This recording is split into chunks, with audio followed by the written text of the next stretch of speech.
Assalamualaikum warahmatullahi wabarakatuh. Perkenalkan, nama saya Farina Madeta dengan NIM 2020-2010-85. Assalamualaikum warahmatullahi wabarakatuh. Perkenalkan, nama saya Melani Eka Suri dengan NIM 2020201086. Assalamualaikum warahmatullahi wabarakatuh. Perkenalkan, nama saya Siti Bernadra dengan NIM 202020101191. Assalamualaikum warahmatullahi wabarakatuh. Perkenalkan, nama saya Rositul Amal dengan NIM 2020-2010-64. Hai semuanya, perkenalkan saya Mirna Komala dengan NIM 2020-2010-73 dari kelas. Assalamualaikum warahmatullahi wabarakatuh. Perkenalkan, nama saya Ria Sapitri, NIM 2020201093. Saya akan menjelaskan mengenai hakikat dan peranan model pembelajaran IPS. Pada hakikat dan peranan model pembelajaran IPS untuk mengidentifikasi salah satu desain pembelajaran yang sangat dianjurkan dalam kegiatan belajar mengajar. IPS ialah desain pembelajaran inquiry. Secara umum, inquiry adalah berkaitan dengan masalah dan penelitian untuk menjawab suatu masalah. Guru yang baik harusnya memiliki metode yang baik, dan guru yang terbaik ditentukan oleh metode yang dikuasainya. Metode yang baik itu melibatkan partisipasi antara guru dan siswa. Salah satu metode yang mengatasi kebosanan siswa dalam proses belajar mengajar yaitu metode inquiry. Tujuan dari metode inquiry ini diharapkan untuk dapat membantu masyarakat dalam memecahkan masalah-masalah sosial sehingga dapat memperoleh kehidupan yang lebih baik. Baiklah, saya di sini akan menjelaskan tentang model pembelajaran IPS. Yang pertama yaitu model reasoning and problem solving. Reasoning merupakan bagian berpikir yang berada di atas level memanggil atau retensi yang meliputi basic thinking, critical thinking, dan creative thinking. Pada model pembelajaran ini, guru berperan sebagai konselor, konsultan, sumber kritik yang konstruktif, fasilitator, pemikir tingkat tinggi. Yang kedua, model inquiry training. Secara umum, istilah inquiry berkaitan dengan masalah dan penelitian untuk menjawab suatu masalah.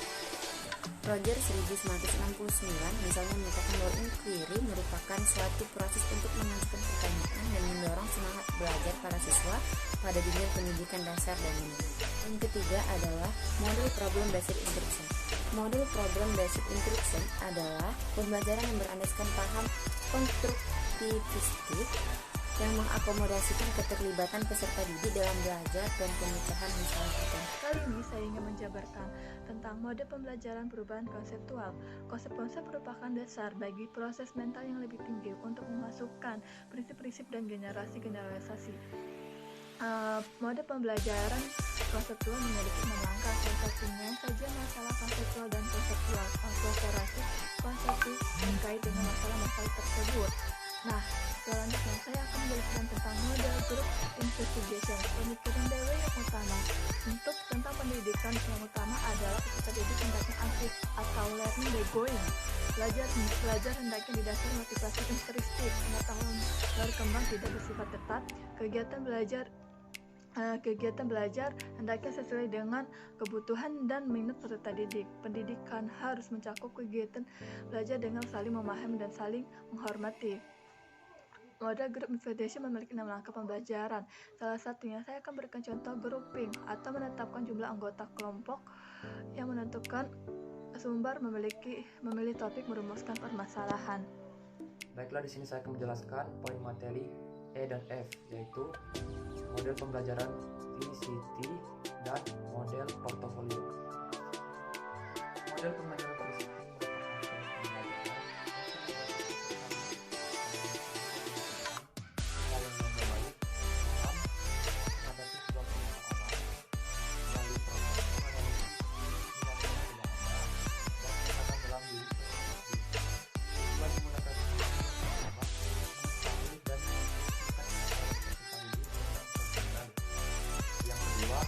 menanamkan kesadaran kepada peserta didik dengan nilai yang dimilikinya, baik itu secara positif maupun negatif.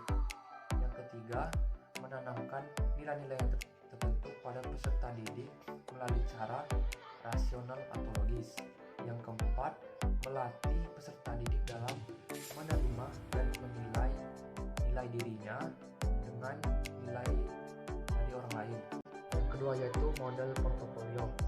Portofolio sebagai model pembelajaran merupakan usaha guru agar peserta didiknya memiliki kemampuan untuk mengungkapkan atau mengekspresikan dirinya, baik itu secara individu maupun kelompok. Tujuan pembelajaran model portofolio yang pertama, pelatih memadukan antara konsep yang dipelajari dari gurunya atau dari buku atau bacaan hingga diterapkan dalam kehidupan sehari-harinya. Yang kedua, peserta didik diberi kesempatan untuk mencari informasi dari luar kelas, baik itu dari buku bacaan, dari internet atau buku, dan dari orang lain atau dari pakar. Yang ketiga, membuat alternatif untuk mengatasi topik yang dibahas. Yang keempat, membuat sebuah keputusan yang sesuai dengan kemampuan peserta didik dengan topik yang dibahasnya.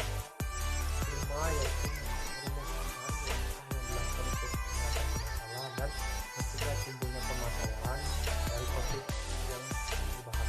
Di sini saya akan menjelaskan tentang implementasi model-model pembelajaran IPS.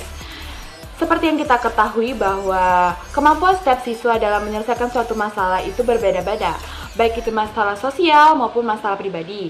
Hakikat pendidikannya itu bertujuan untuk mendewasakan siswa tersebut. Telah dijelaskan pula oleh Sefik dan Armstrong, yaitu ada 4 tahap pemecahan masalah. Yang pertama, mengenal apa saja masalah tersebut. Yang kedua, mempertimbangkan apa saja masalah tersebut. Yang keempat, itu menerapkan apa saja masalah-masalah tersebut. Dan yang terakhir itu mempertanggungjawabkan masalah tersebut. Jadi, diharapkan bagi seluruh siswa dapat mempertanggungjawabkan suatu masalah yang telah dapat dipecahkan. Di sini saya akan menjelaskan tentang model desain pengambilan keputusan. Makna dari pengambilan keputusan berkaitan dengan kemampuan berpikir untuk memilih suatu alternatif yang tersedia, menimbang suatu fakta dan bukti, dan mempertimbangkan tentang nilai pribadi dan masyarakat.